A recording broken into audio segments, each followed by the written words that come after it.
No, man. Hey, take your time. No, we start now, man. We start now. So we live. We are live, and I'm sitting here with the GOAT. Now, you my GOAT. I'm gonna say that. Okay. I mean that. I tweeted the other day, and I mean this. It's a damn shame. I mean this. I've been doing content too long, and I'm being honest on the people I used to watch before I ever thought I would be doing this. Mm-hmm. It was you and Tom Downey. That's crazy. Yep. It was crazy. I remember Tom when he only had like his first 1,000, subscribers. Mm-hmm. And you was rolling, So this is a cool day for me that we finally get to do content on my channel. I feel crazy. Like, damn, I used to watch Mark. You know what I'm saying? It ain't all that, man. It really is not all that. Yeah. Because I had somebody on the other day, and they was like, "Oh, boss, you kind of like a celebrity." I said, "Well, yeah." I was like you. I was like, but it made me mention you, and then I tweeted that out. I was like, "Man, I'm gonna tell you who my two." Before I jumped in the game, and you was definitely one, sitting at that same desk, with that same damn doll. Hey, man. You gotta have something that's memorable, and I didn't know at the time when I did it. It was actually a joke because I had an Eagle fan that said the Cowboys suck so bad that not even Joe Boo could help them. Ooh! And so I said, "Well, let me make this thing," and it was just a joke, but it just took off, man. It's crazy.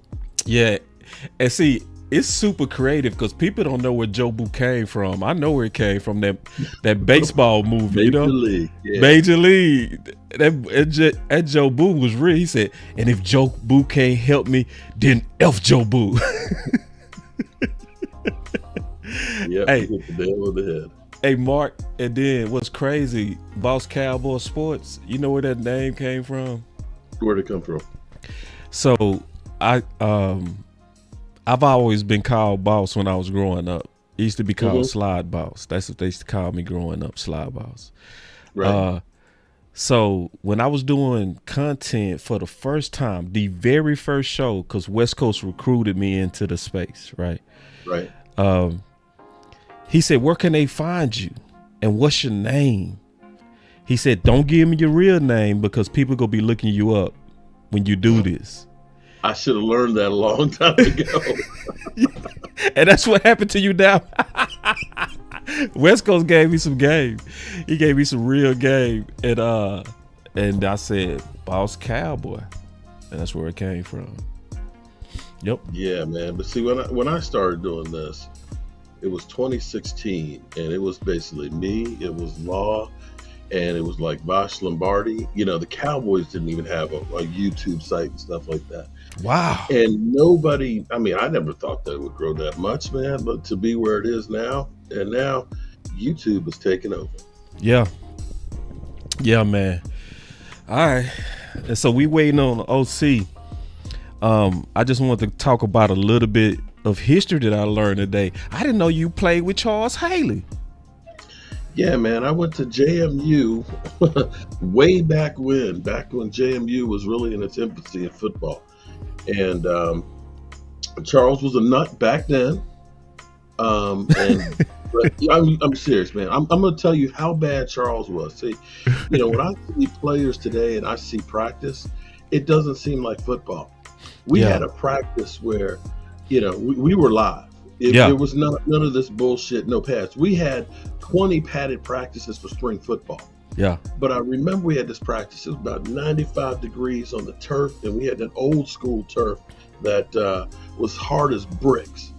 And this dude, I'm not going to say his name, gave Charles this great hit, knocked him down, and Charles jumped up and said, "I'm going to fuck you up." Okay. And the next play, he hit my man, the wingback. Man hit the dirt. They carried him out on a stretcher, man. and he had broken a bone in his collarbone and it connected to his neck. What? They said, if you ever get hit there again, you will be paralyzed. And he became a cheerleader. And this is practice, man. Seriously. He hit a man so hard in practice, he became a cheerleader. Damn, man. What a war story. And I heard you played nose tackle. You was a trench guy. I was in the trenches, man. You know, I was small for that time. Well, actually, everybody was small back in that time. It's amazing seeing guys that are 320, 340 playing. Back in the 80s when I played, when Dave Butts was over 300 pounds, it was like, man, that should be illegal because players just weren't that big. But, I played nose, man, and it was tough, man, because I was undersized. I was quick, but when I got that double team, man, I'd get launched back there in the secondary and shit. Yeah, man. Yeah. And see, I'm going to eventually have to get up to Washington. Mm-hmm. I'm going to have to get up to Washington because I've developed some real good friendships with the people in the DMV. My boy Weevil, Blackwell, D.A. Lee, DMV. And I heard about your wings. We finna talk some football. Yeah. Yeah, and Rome's supposed to be up here, I believe, next month for a few months and things, too. So I'm going to hook up with him as well. Yeah. Definitely have to get up here for a game. Yeah. And I'm going to say this. I don't think anybody has really arrived in the space unless they come to your house. I don't know about that one. Okay, but we have had, Vosh has been here now. I saw it. Vosh loves some mambo sauce, man. Just buy that man a gallon of mambo sauce and he'll do anything you need him to do. Okay, he will talk for hours for a gallon of mambo sauce. And Law Nation's definitely been up here. You know, my man E2 Blue, of course. Yep. But yeah, definitely. Yeah. And see, I'm gonna tell you what you got to bring back. I'm gonna tell you that I watch you. Right? You know what you got to bring back? That bar area. Right behind me there. Yeah. Ooh. When y'all be sitting at that bar and you had that camera in that corner, I be wanting to grab a drink myself. I would grab a drink and just watch y'all. Listen, y'all. Yeah. We actually did like a draft show from back over there. I was bartending, had everybody sitting at the bar and stuff. It was dope.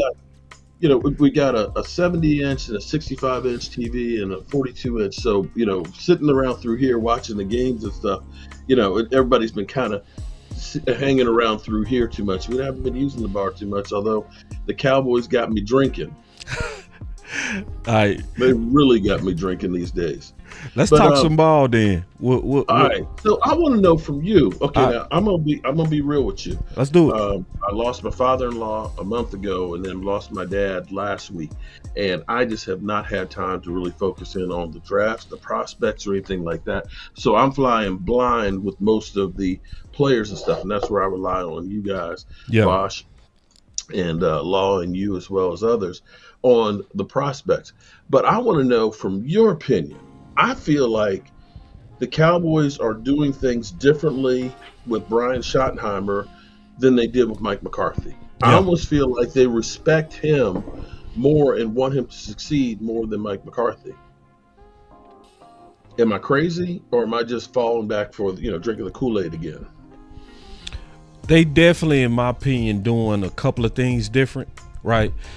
Mm-hmm. To me, they knocked out free agency earlier than they normally do. Yeah. And I know you're a historian.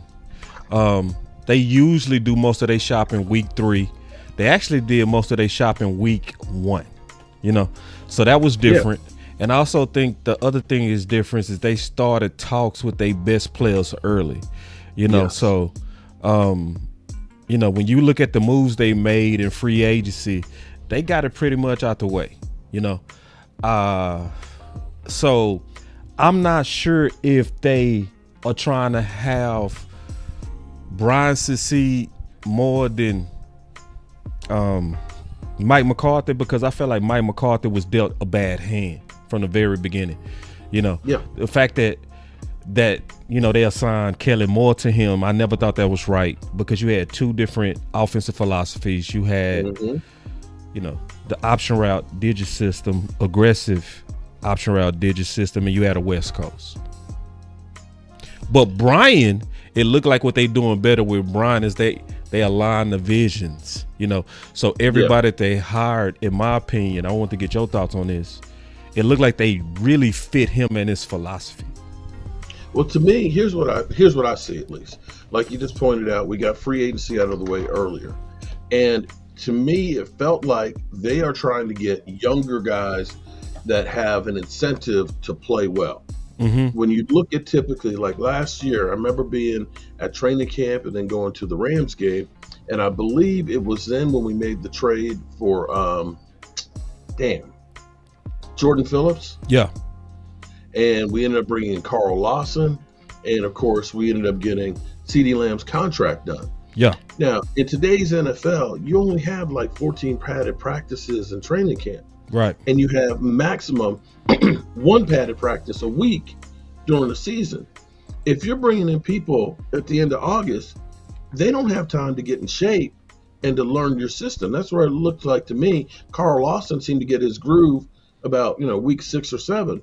Right. Because it took him that much time to get there. Right. Getting everybody signed early like we are right now, next the 14th we start OTAs. Right. They're going to be here in the building, getting in shape, learning the system and everything else. That will help them when they get into training camp. We won't be behind the curve of trying to coach these guys up. I think that's a major plus. I think getting young guys, usually we get the Linval Josephs or we get the Hankins. We get the guys that are on their last paycheck. It's like, well, I'm getting me a check on the way out the door here, and Dontari Poe, shit, I don't really care anymore at this point. So you get these guys that have been higher draft picks that they're on the last year of the deal. I got to either shit or get off the toilet to get that contract either from the Cowboys or somebody else, and it's going to behoove them to actually perform. So now you got guys that are hopefully hungry in there. Mm-hmm. The thing that I saw that I thought was crazy, and it was subtle, but I don't know if you noticed that Stephen Jones is now co-owner. Yeah, talk. And the first time I saw that was the press conference because they said, co-owner Stephen Jones. I was like, what? Where the hell did that come from? Yeah. And you let Brian Schottenheimer was the first one to talk at that press conference. Usually it's Jerry Jones literally talking your ear off, telling you about how good we are and the Dallas Cowboys and our tradition. And it's just like, Jerry, just shut up. Can we hear from the coach? Right. But they let the coach sit there and talk, and I was kind of like, that's kind of crazy. Now, I think they've been locking Jerry in the broom closet or something because Jerry Jones has not screwed too many things up except maybe Micah's contract. But it sounds like Brian Schottenheimer is getting more authority to at least build the team the way he wants to instead of everything being dictated to him. Yep. Now, I don't know if he's going to be good or not, but it's truly his show. Yeah. At least in my mind, I think it is. Now, I could be wrong. That's the part. Hold on. That's the part I might have to. Oh, hell no. Just a little bit. Just a little bit. It's because of the difference. Remember, he made that statement on deference. He was like, I like Brian because he showed deference. Yeah. Yes, it's true. So I'm keeping my own. It's hard for me to believe that they've been controlling so long and they just go take their hands completely off. I'm just watching it. Hold on. Remember that literally it felt like they were bitch slapping Mike McCarthy last year. Talk to me. No, remember. Okay. The combine, Mike McCarthy wasn't allowed to go to the combine. He was basically like, go sit your ass in the corner. You ain't going to the combine. You stay there and you work on some plays. Yeah. Now, what plays are you working on during the combine? Seriously. Yeah. That's what the Joneses did. Keep your ass at home. How are you going to be the head coach of a team? They didn't let go all your free agents, and they ain't letting you even go to the combine to figure out who you're going to get. Yeah. I just don't understand, and for us to let go 9 starters and then put the precedent saying, well, we got to go deep in the playoffs. Right. How the hell am I supposed to go deep in the playoffs when the few good players I had, you let go and you didn't do anything to replace them. It almost looked like a setup. Almost. I don't want to be a conspiracy theorist, but I think they liked him to being their whipping boy. I think they were actually surprised that he decided to walk away. Yeah, they was. I think they was. I think they were literally, okay, well, we can offer him anything. He's just going to be happy to have a job, and we can keep controlling his ass. And then all of a sudden, you know what? Yeah. I'm gone. Yeah. And I think they were kind of like right. I'm almost certain they was. And that's where you saw them seemingly reaching for coaches, and everybody's kind of like, no thanks. Yeah. No thanks. And I think they panicked. And they got Brian Schottenheimer, but I think they're actually going to be lucky that they had Brian Schottenheimer. I said the same thing. Listen, I said the same thing. Salad truck. You don't know anything. I said, hold on. I forgot the game on. I'm gonna have to put the game on in the background. You know, I graduated from U of H. Oh, did you? Yeah. Congratulations. Yeah. So I got to turn this game on real quick. But it's interesting you said that. Do you remember Mike McCarthy also talked about him having a problem with them signing players so late? Do you remember that? Mm-hmm. Yeah. So it's kind of going into what you were saying, right? That this year, it's like they really kind of gearing up Brian the way they didn't gear up Mike McCarthy, Right. So it's some evidence on what you're saying. Some absolute evidence. My Cougars up by 4. Yeah. Yeah, and I tell you, in listening to, I enjoy actually listening to Brian Schottenheimer. Yeah. As compared to whenever you listen to like Kellen Moore, or you listen to the aw shucks of Mike McCarthy and everything else. Shucks. It's like, oh man, shut up. I just want to claw my eyes out. And then Jason Garrett before. But you listen to Brian Schottenheimer, he feels like he's got command of the situation. And he feels like he's intelligent. You listen to him like, okay, he's making some sense here. And people will say, well, he's not one of the hot coordinators. Well, you know how many hot coordinators out there have failed? Right. Think about everybody who's been a coach coming from New England. Every one of them were the hot coordinators that everybody wanted and everything else. Josh McDaniels and everything else. How'd that guy do? Right. But I looked at it from, he was with the Jets, with Mark Sanchez, took him to the AFC Championship game a couple times. Working with Russell Wilson, the last year he had Russell Wilson. Russell Wilson, I believe, had 42 TDs, 11 interceptions, 4,300 yards, and they had almost 2,000 yards running the football. I'm like, if I can get that on my offense, I'm okay. Right. So, he has definitely some experience. And with his dad being Marty Schottenheimer, you're probably too young to remember Marty Ball. I do. But when they had like Christian Okoye and Barry Word, that backfield, and they were literally running over mother humpers, it's like, yeah, if we can get a running game going, I think it would be the best thing that we could have. Have you looked at like Pro Football Focus, the rating of our offensive linemen? I did, but I never trust Pro Football Focus, not even for 1 second it's just grade. The basis, though. But here's the thing, that you have an enigma like Terrence Steele. Mm-hmm. Everybody, Terrence Steele sucks, man. Terrence Steele, he's terrible at pass blocking.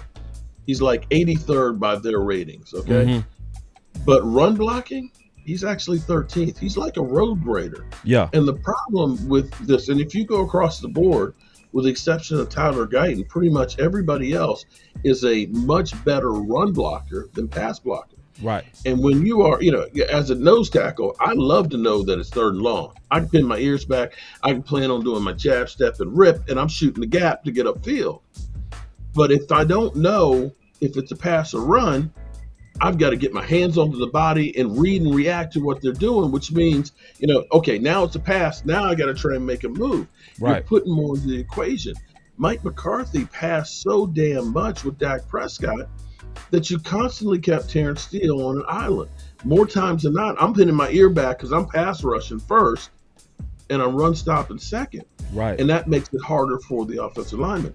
If the Cowboys get more balance and able to get Terrence Steele using his strength as well as the other offensive linemen, and now you're putting a doubt in the defensive lineman's mind on whether or not am I pass rushing or am I having to stop the run? they will be better as an offensive line. Right. Yeah. I 1,000,000% agree with you. I felt like honestly the offensive line, the whole offensive line was put in a bad position by Mike McCarthy play calling. Yeah, and the lack of a running game. Yeah. And not even deciding on what was going to be our running game. Right. Yeah. I think we was failed. So and I know you've been out the loop. I want to throw some at you and just talk about it. Because it's been a lot of debates inside the space. Weapons, running back, receiver, defensive line, or even offensive line at pick 12.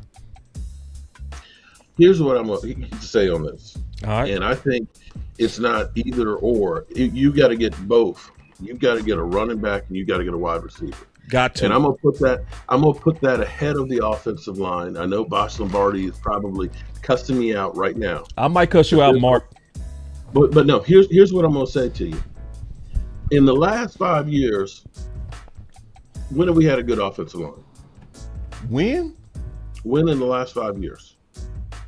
I will say 1 year we had Tyron Smith actually stay healthy 2 years ago, and Zach Martin. Yeah. The rest of the time, it's been like a hodgepodge of who knows, from Joe Looney being center to Jason Peters at tackle, Connor McGovern, Connor Williams. We have had a screwed up offensive line for the most part on here. Yet, we've still had the number one offense or top 5 offense most of the time. Dak Prescott has not had a good offensive line really since 2016. So if I'm saying, can Dak work with a bad offensive line? He's been doing that the last 5 years. Give him some weapons so that way he can spread the field out. Give him a running game so we can keep this thing balanced. So play action will work. Now, maybe I'm crazy. I mean, I would love to have all of the above. I would love to have a great offensive line that can open up some holes.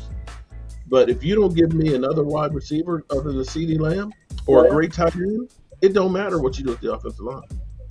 Hold on real quick. I see what I did. Y'all give me a second to fix this. Yeah. Let me fix all this. Cause I was hearing the OC. I was like, I knew I was hearing some. OC, you can start talking, bro. He can hear you. I just need to fix this screen real quick. No, man, I'm just listening. You guys continue, man. I'll jump in when appropriate. Mr. Holmes, great to see you, sir. Fantastic to do some content. Great to work with you too, man. Yes, sir. Fantastic to see you. See, I don't want to get excited, but I'm kind of getting a little bit excited about a new direction with the team. I don't want to be Charlie Brown about to kick the football and Lucy Jones pulls the football away from me and all that. But I feel a little bit better than most people do about the team.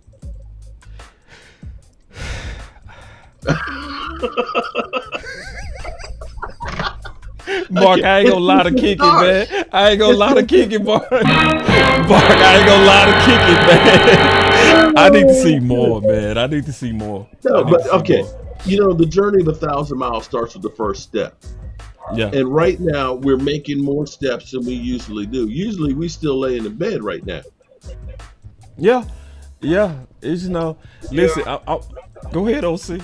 No, I'm just going to be honest and just give some feedback. I mean, this is what I see. The Cowboys were so bad last year with some injuries that they were on the cusp of not being relevant and people not wanting to watch them. So because of that, they were forced to be more proactive this offseason and show at least some sort of effort versus being smug, if you will, and saying, no, we'll take the leftovers after the draft and we'll just value pick, and piece this thing together. So I think that's the difference between last season and this season. The Cowboys, in my humble opinion, has not done enough to be a top contender in the NFC East at this point. However, to your point, I do agree that the culture of the team has shifted for the better in terms of the mentality of Brian Schottenheimer, some of his staff members, and how they will approach this offseason in terms of physicality and how they want to play the game of football. So on that side of it, I definitely see where you're coming from. Yeah, but by no means do I say we're ready to go ahead and win the division. I'm just pointing out that right now, I know we got $37 million sitting there, which is way more money. I mean, last year we didn't get over $8 million in cap space until we got CD Lamb done, and we did absolutely nothing with it. And as much as people are like, these guys should bring in our bums, we didn't have even bums last year as role players. Now, the cake, I hope, is not done. I'm hoping that they actually are going to use that extra money and make a big move. If they end up doing something crazy, like, say, a Tariq Hill to give us a weapon or something, of that latitude, then you got to feel a whole lot better. And I also still believe we got to do more for run stopping. We made some good moves to be pass rushers. If we're running, with a lead all the time, hey, we're going to be in great shape. If we get into a slugfest, we in trouble. Somebody said a pre-recorded live stream. Why live? No, a pre-recorded live stream. Why? We're live. We live. So this not pre-recorded. Hey, that just mean we flowing so good. they thought we was pre-recorded. We giving y'all that juice so good. Y'all thought we threw some edits on her. No, this is the real. This is the real. Now, I wanted to throw something at you as OC. I've been waiting. I ain't heard from you in a minute, bro. Yeah, man. It's busy times from training and doing a lot of stuff I'm doing. You know about that. But go ahead. First of all, I'm going to go ahead and tell y'all the OC got a new venture he taking on. The OC is currently now an NFL trainer. Ooh. Oh, shit. There you go, man.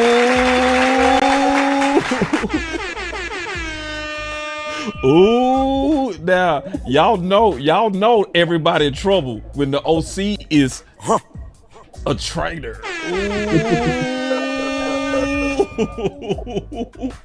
So I want to run something by you, OC, because this has really been on my mind. And I mean this. My boy JC is in the building.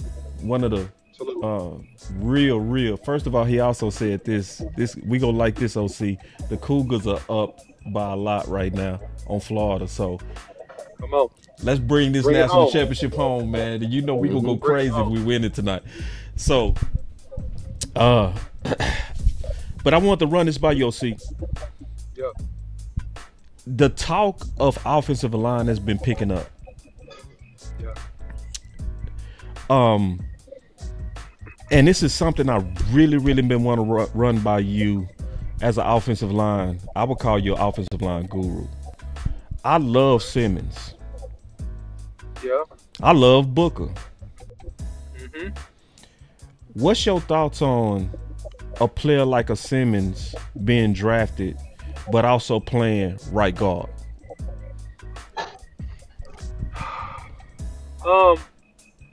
I think anything is possible within the first 2 years of a young NFL lineman's career. I think that if you do transition a Simmons to a guard, then that is going to have to happen early. He needs training. He needs reps. I think that the more natural selection, if you want a guard, would be Booker, just because of the fact that Booker is the more natural guy. Yeah, he's raw on some aspects of his game, but however, the mentality, the overall power and physical ability that he has is top tier. So I'm not mad at that. The Cowboys have historically done things like this in terms of like having more position flex type players. So I think it could go either way. I don't think the Cowboys do that. I think the Cowboys go end up being in a spot where they pick a skill position player of some sort, or they could pick up Booker as he rises up the draft boards. That's just my opinion today. Gotcha. I've been waiting on you to ask you that question. Thank you. But if you're doing that, you're basically giving up on Tyler Guyton because you're going to move Tyler Smith to tackle them, right? No, you're not moving Tyler Smith to tackle. I was team put him on the right side. Mark. Yeah, I was team that Mark last year. I just gave up on the fact that they, will do that with Tyler. I thought Tyler did a great job as a rookie playing left tackle. I still think he can play left tackle. But when they drafted Tyler Guyton, unless Tyler Guyton is falling apart a second year, which the reports mark is that he's getting a lot stronger. He's working his butt off. And that was the number one thing. Yeah, that was the number one weakness in his game, was his muscular endurance and stamina and his ability, man, to absorb and sit down on blocks and be physical, sustained at the point of attack, in my opinion. He did make some technical stuff, but I think the glaring thing was that he needed to add some strength. So I think if you draft a guard, you're just basically saying no to Hoffman. You're saying no to Hoffman, right? You're saying no to Battles, right? And you're plugging and playing that guard that you draft. And nothing else changes. BB still plays center. Steele still plays right tackle. And then you give Tyler Guyton a chance to grow. And you give him every chance to fail at left tackle. That's what will happen. I honestly think they really screwed the pooch on him by putting him at left after him being right, because he didn't have that much experience in college. And, you as a trainer and everything else, you go from the right to the left, everything is reversed. And it seemed like where he would always get burned was anytime anybody crossed his face going inside. And for me, thinking that he was on that right side, it was always the opposite. So he never had anybody really crossing his face going outside. And that's where he seemed to get caught up more times than not, that he would end up getting in there and he'd end up grabbing and getting his holding penalties because they were just able to cross his face. I hope that he can get his footwork down and, like you said, get his strength and everything else in there and play well, because that would be a hell of a bonus if he does turn it around. But he is definitely the weakest link right now. Yeah, he struggled, man. He struggled in spots. He had a few bright spots. I think, he just fatigued out, man. The NFL game overwhelmed him. He wasn't ready to come in and deal with what he had to do. I mean, he was, frying pan into the fire, situation coming in as a rookie. And we with knew a gauntlet of pass rush. Yeah, he was playing against Hall of Famers week one. Right. Week one. It's a situation there. And to your point, I think that, when you transition from right to left, it was like, if you remember when they moved Terrence Steele one game versus Denver, they moved him to left tackle because of injuries. This was like several years back. Oh, and he struggled. Hold on. I got a button. Oh boy, yeah, it was bad. It was bad. Yeah. He struggled, and it's the angles are different when you playing right and left. The angles are different, man. You dealing with more area out there, and you got to get used to those angles. I will say this about Tyler Guyton: the reason why they moved him was because of his athletic ability, and he has the athletic ability, the feet. He has the ability to play really well in space. I mean, you can even see it if you look at him and you look past some of his flaws, you can see it. But the technical excellence, being able to stay in his seat and absorb blows and redirect when he misses hands or deal with stuff when people knock hands off, that's different. So I think, this is my opinion, and I'm going to stay by this prediction. I could be wrong, but I think Tyler Guyton is going to be much improved. Much improved. Me too. And I think he's going to be a whole lot better. I think he'll ball out. Yeah, I'm not going to say ball out yet. I want to see a couple preseasons, but I think he's going to be a whole lot better. You always conservative. Yeah, and I'm always right when I be conservative too. So anyway. All right. It was one thing, man, I wanted to talk about real quick, because I think a lot of people misunderstanding. I hear some people say stuff like, don't get an offensive lineman. Don't get an offensive lineman. That's a bad pick. I don't think people understand the value, and the vision. So let me spell out the vision. I want to get y'all thoughts on it. I think people forgot what happened when we got Zach Martin. Like, when we got Zach Martin, immediately DeMarco Murray became a 1,845-yard rush. Immediately. The very next year, we had McFadden. He only started 10 games. He had 1,000 yards. And that was with Lyle Collins playing left guard and Zach Martin playing right guard.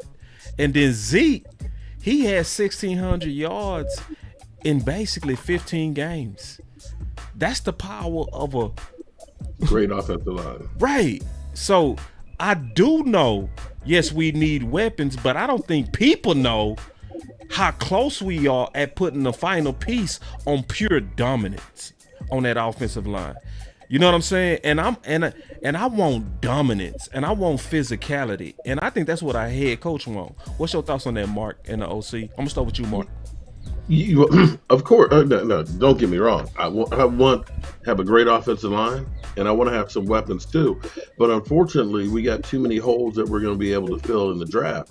So unless they're going to go ahead and go free agent, more free agency, or really trades, you should say, because free agency at this point is over. Most of there's still a few players, but it's really going to be more trades to get anybody that's premier really out there. Anybody that's of any ilk is already signed up. Right. Now, don't get me wrong. I believe in the trenches. We need some run stoppers, and we definitely need some guys that are going to blow up some holes. But if you're asking me which way do we have to go, we can't go into the season with the running backs that we got right now. And we can't go in here with thinking the group of guys at CeeDee Lamb are going to be good enough for wide receiver without having a dominant tight end. Just ain't going to work. And tight end is another one of those areas that we have not really had really elite tight end play very often.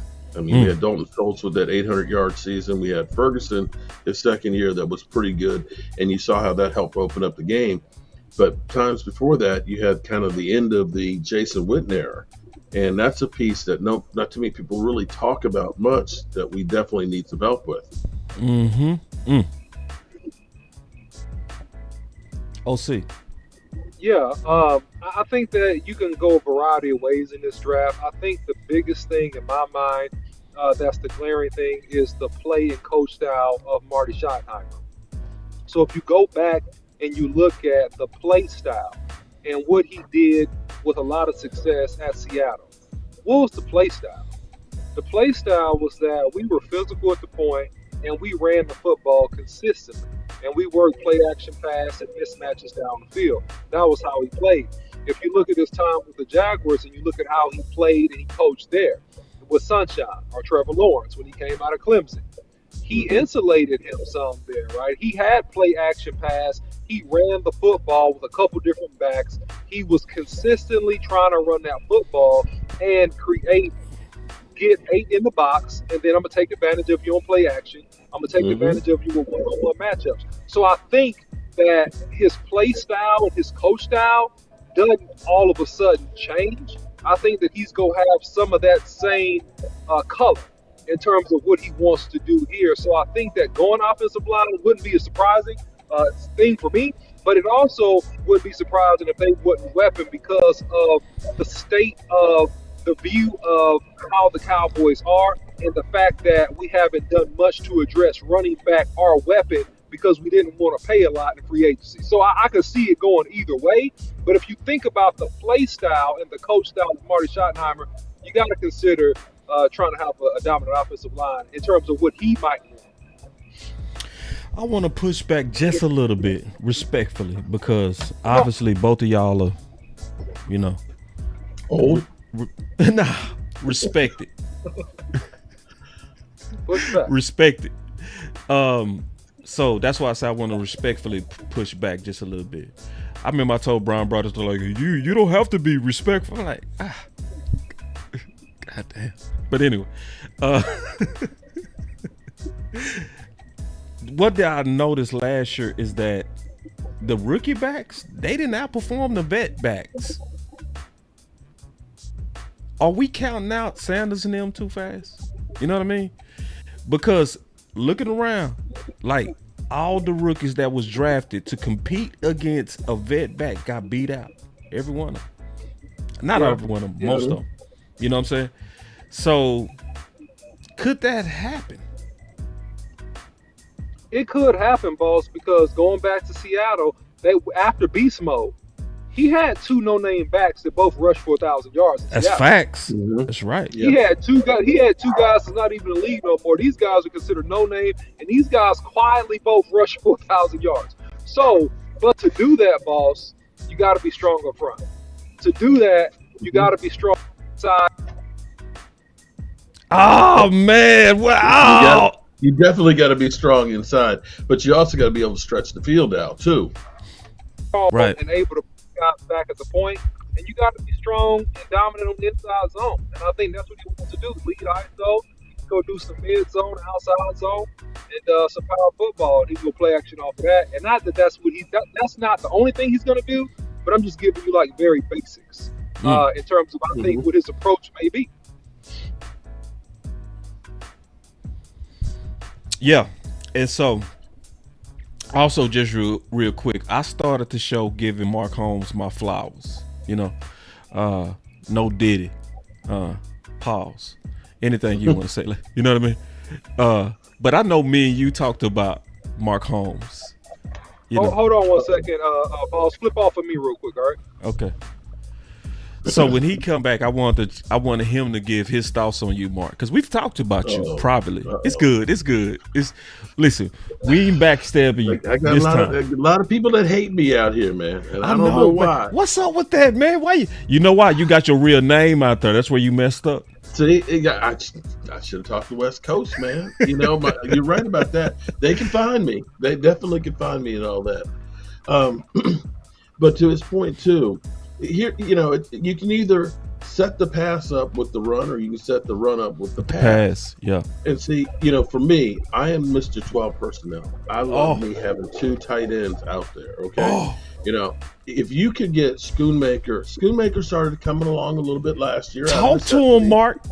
And if you could get Ferguson back to where he was 2 years ago, and you go out there and you have another dominant wide receiver that you can line up with those two guys outside. You got Schoonmaker, you got Ferguson, and, you know, let's say you do get a young stud back there that can catch the ball too.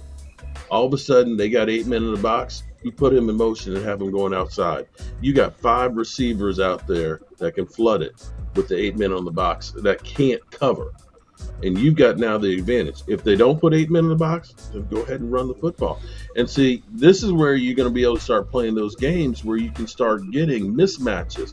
Last year, everybody knew we were going to pass. Yeah. And it was to CeeDee Lamb.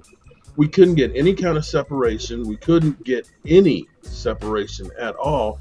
And it just made it that much harder. Right. But we have got to be able to stretch the field out. Right. Yeah. You know, I'm gonna jump in and say something, man. I'm a fan of Ferguson. I think they misused Ferguson. I think they could have got Shoemaker more involved. I think you have enough at tight end to be successful.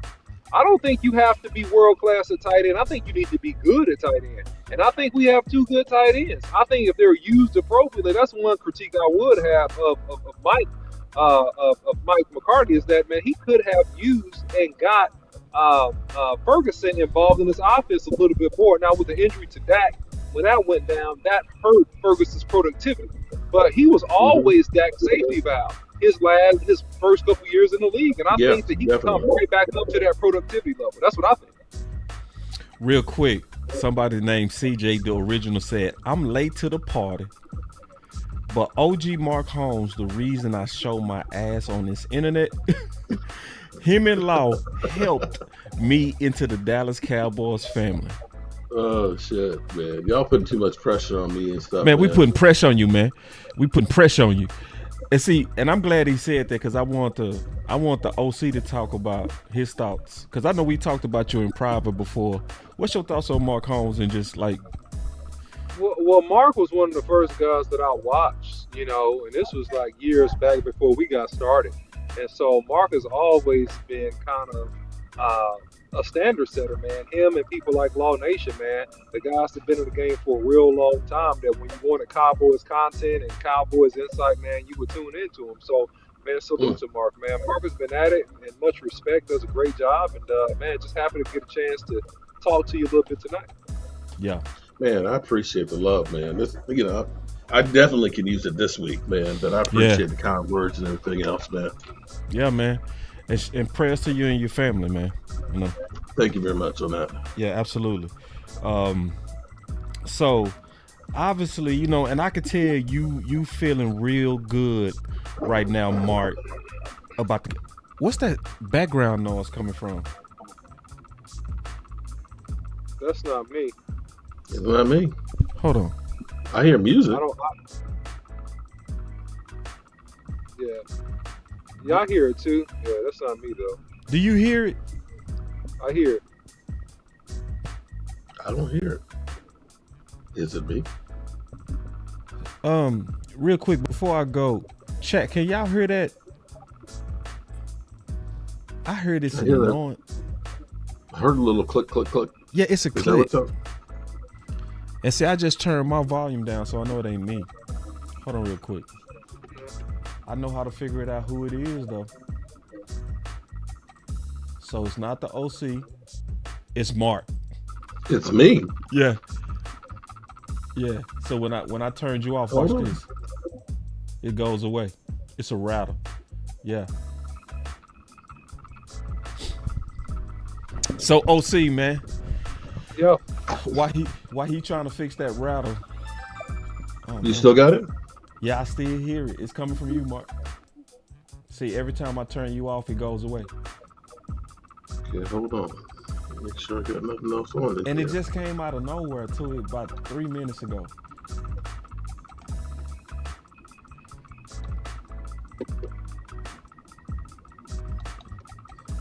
Still got it? It's still there.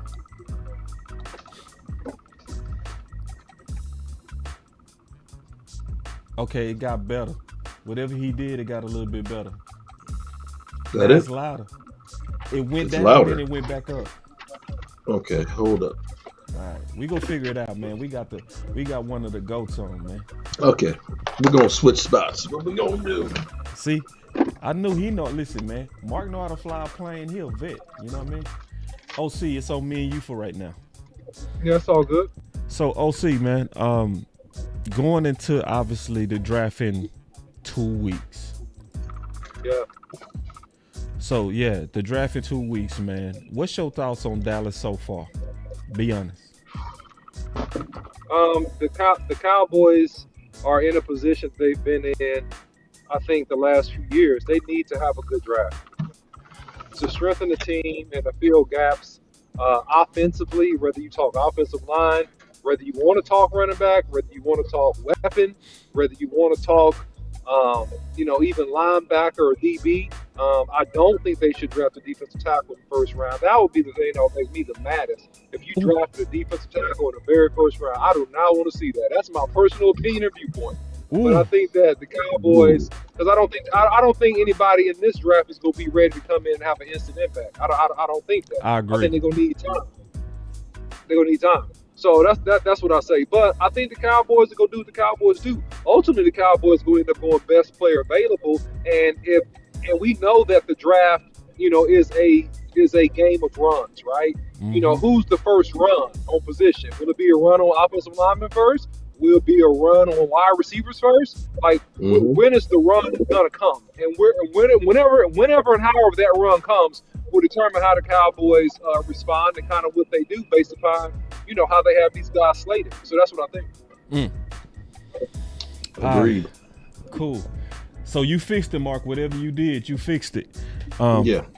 So, Mark, I know you said you've been out the loop, but I'm pretty sure you got some candidates at 12 that you feel like will probably be. Don't do it to me right now, man. I can't throw it at you. I can't even throw jets here. I can't throw a layup at you. Okay. Here's my thoughts on the draft here. Now, Okay. I doubt that Genty is going to be anywhere close to us. I think he's going to be, he's the candy that everybody's salivating over. Everybody's going to want to get him. That's right. Honestly, for me, I still say, when we were talking about offensive line, we're talking about running back, we're talking about wide receiver. When I look back at the Cowboys, where they've had the most success in the drafts have been when they've actually moved back. Ooh. And if there's a trade partner out there, think about this. Remember, we traded back. We got Micah Parson. We got the extra pick. We got Golston. Right? When we ended up getting Travis Frederick, we moved back with San Francisco, and we got Terrence Williams. It's true. So you ended up getting, I'm not saying that Terrence Williams was an all, great wide receiver, but we got a lot of holes to fill. And if you can find a really good running back by moving back and have that another pick in the top 100, you got to do it. Yeah. I like it. What's your thoughts on that, OC?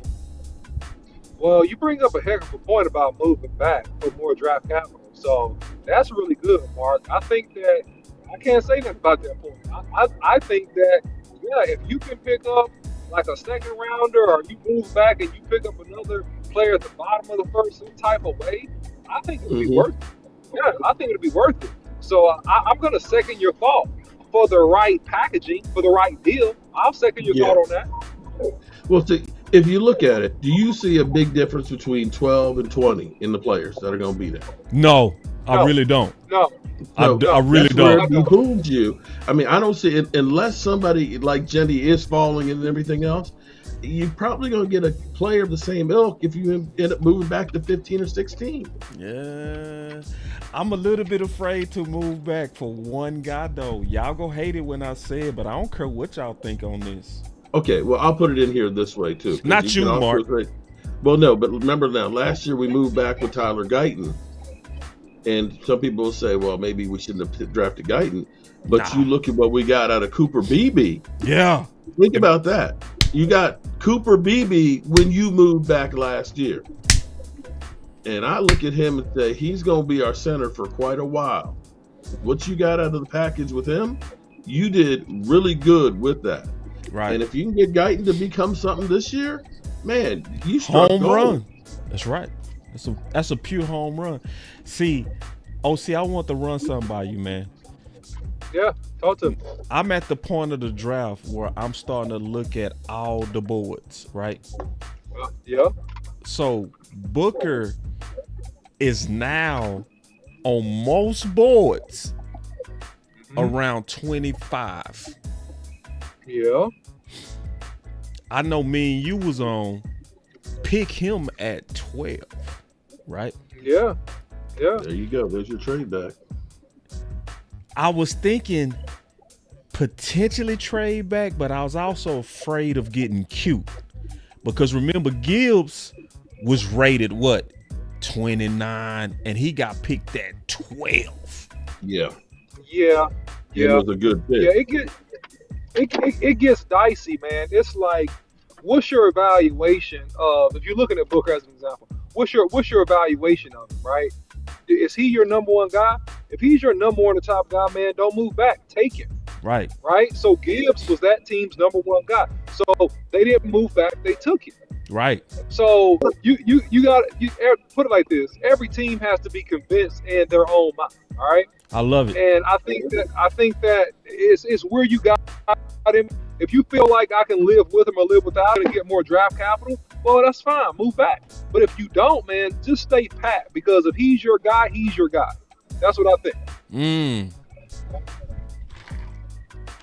Oh, I want to ask you one more question. Okay. One more. Yeah. OC. Yeah, do you think? Yeah. So, to me, Will from LSU is dropping. Yeah. What's your thoughts on him playing inside? I think it's a waste. Oh, you and Lou said the same thing. God damn. I think it's a waste. It's a waste of a big, tall, long athlete. It's a waste. You calling the man a waste? It will be a waste if to move him inside. It will be a waste. He's still a first round dude. He's still a first round tackle, man. Damn. With his length, with his kick slide, he has fluidity. There are holes you can poke in his game. It would be a waste, man. He's a guy.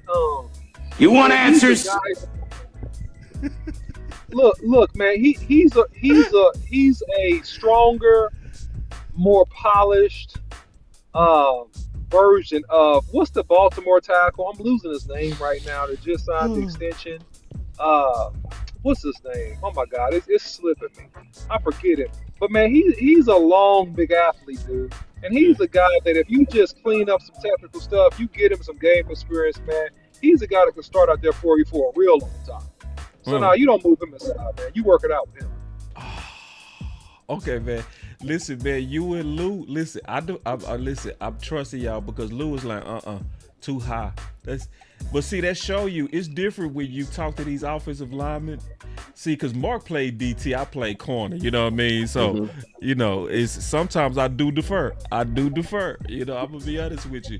But I appreciate that. So listen, I want to go ahead and move into our final words. if you don't mind. We had, You know, yeah, because the game on. I want to make sure I watch history. Yeah, yeah, I want to watch this history. We've been on almost an hour too. We did good. So I'm gonna start off and give my final words. First of all, this is a big day. I appreciate Mark Holmes coming on. Some things are sentimental, man. I mean that. It's a sentimental thing. I met Michael Irvin. I met Emmett.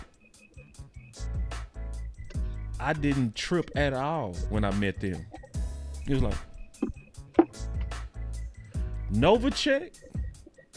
I super fanboyed, and it came out of nowhere because it was the sentimental.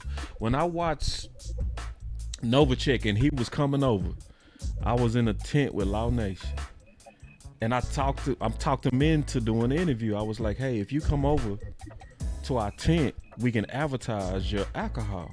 He said, "I'll come through." I didn't think he was gonna come through.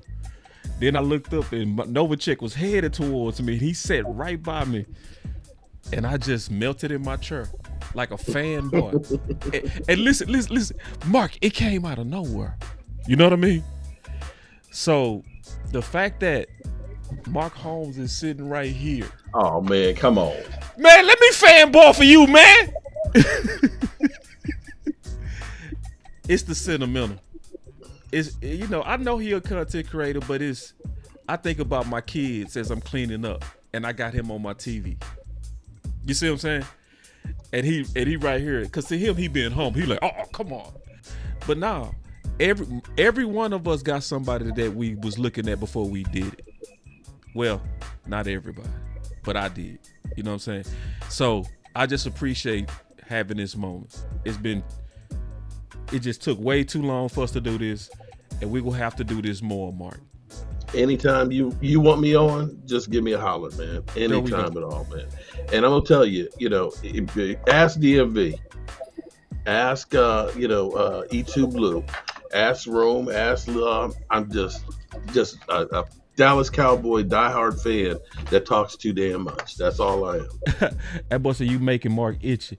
Hey man, it is a little itchy, man. I did say sentimental, but I meant it. I remember cleaning up watching Mark. You know what I'm saying? Like, yeah, I know exactly where I've been watching Mark. In other words, I've been on here too damn long. Yeah, you've been doing this too long, man. Hey, I want to say one more thing too. It just shot out of the way out of my head. I hate that when it happened, man. But anyway, appreciate you, Mark. Oh, I know what I was gonna ask, Mark. Yes. I gotta ask you this because we got a show that we do called Dallas Cowboys Universe. Okay. Mm-hmm.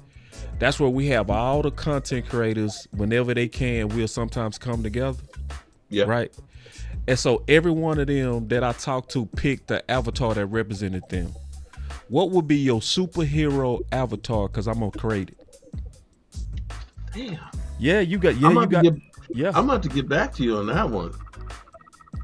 Shit. You ain't got no favorite, man. You tripping?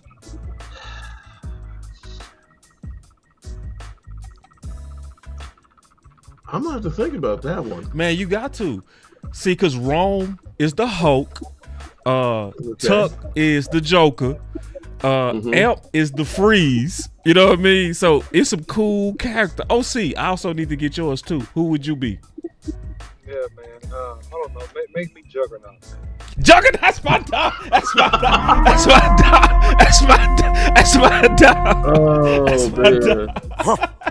Now I gotta ask you also why Juggernaut? Because everybody got a reason why. Because TFT told me why he the Hulk. Why Juggernaut? Yeah, he just overcomes obstacles, man. He run through walls, man. Break them down. Juggernaut. Yeah. Juggernaut. I love it. Oh man. Mark, final words. Final words. I appreciate all the love, the support, and everything else, man. And I'm trying to be positive about the Cowboys, and people are killing me on it. But the cake's not baked yet right now, okay? Yeah. But they're at least beginning to make a team and seemingly letting a coach be a coach. And that's what I'm going to go ahead and try and sleep well at night with that. And I got to figure out who's going to be my avatar here. Damn. Man, you got to figure that out, Mark. It's got to be somebody old and wise. Yeah. Figure it out. Yeah, because we need it, Mark. Because we started it off with Shango. It's like, how we started it off with Shango, we ain't got Mark on here. You know what I mean? So if you don't figure it out, you can't blame us if we don't show you, man. Okay. It's your fault. All right. Well, I'll figure it out. What about Superman? Let's make it easy. Okay. All right. Oh, man, you tripping, man. Just think about it, Mark. Think about it. Make it easy, man. Okay. We'll figure it out. Yeah, and then we got each other numbers now. So when you figure it out, just shoot me a text. And see, Professor O already taken. He coming next week. Professor O is coming next week, so he can't do Professor O. Sorry, y'all. Final words, OC. Yeah, man. The Cowboys are in a real good situation right now because they got some draft picks and they're in a position to get us excited and make a big splash. And I hope that they do that. And I hope also after the draft they make some more moves via free agency. I hope that, man, we just get the BPA. If we get the BPA based upon our needs, we gonna be in good shape for those first couple of picks. So that's what I hope the Cowboys do. Shout out to Mark Holmes as well, man. One of the godfathers in the game, man. Appreciate doing content with you, my brother. I hope that all is well with you and your family. And also follow Boss Cowboy Sports, man. Follow us on YouTube, Instagram, Facebook, and now X. Follow Mark Holmes as well. All right, on X, man. And unless Boss Cowboy got something else, salute, man. See you. Professor X. Professor X. Y'all heard him. He figured it out right at the end. Professor X.